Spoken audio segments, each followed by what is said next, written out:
Dostlar, dün elə yorulmuşam ki, montajlar da eləyə bilməmişəm. Mikrofonları taxın başlayalım da. Sabit, bugünün planlaması nədir? Tez qrafiki deyim mənə. Bu gün bir dənə sushi reklamıdır. Ondakı sushi göndəriblər, story çəkib qoyacaq edin.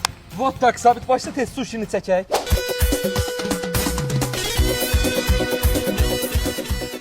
Dostlar, inanırsınız mən şokdayım. Bugün mənə çox gözəl bir kofta gəlib. Bu koftadan cami Azərbaycanda 2 dənədir, biri də məndədir. Bu özü almamışdı, olmaz. Sabit çək. Son postumuz 1000 like. Bir də ayğınlı deyim, gəlmə. Gözdə Sabit, bir dənə çək. Tez izləyicilərimə deyim ki, mən hamiləyəm. Xəbərlər olsun.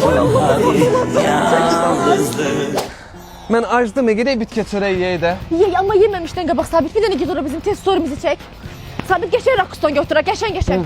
Bu günləri Novxanıdayıq. Hal-hazırda Novxanıda yerləşən Gözəl bir məkanların birinə dəvətli qonağıq. Hə mama? Sabit, tez ol çək, villa tikirik, partikini çəkməsən. Tez ol. Mama yaxacam.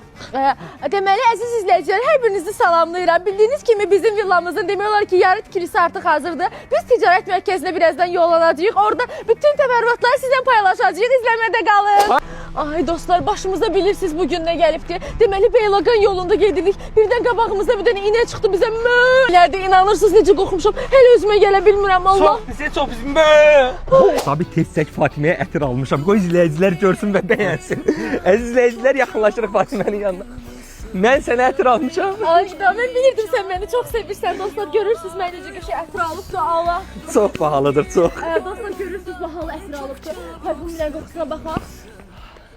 Sabit səni gözləyirik. Vaynkomata yaxınlaşıb. Hə, yaxşı.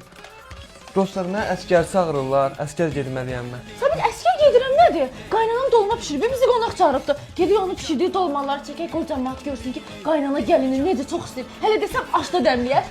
Gedək, sonra gedərəm də əskər. Axşama düz 3 dənə story götür. Tamam, bir də Ay çəkəlim. tamam, Sabitlə gəlirik, hə.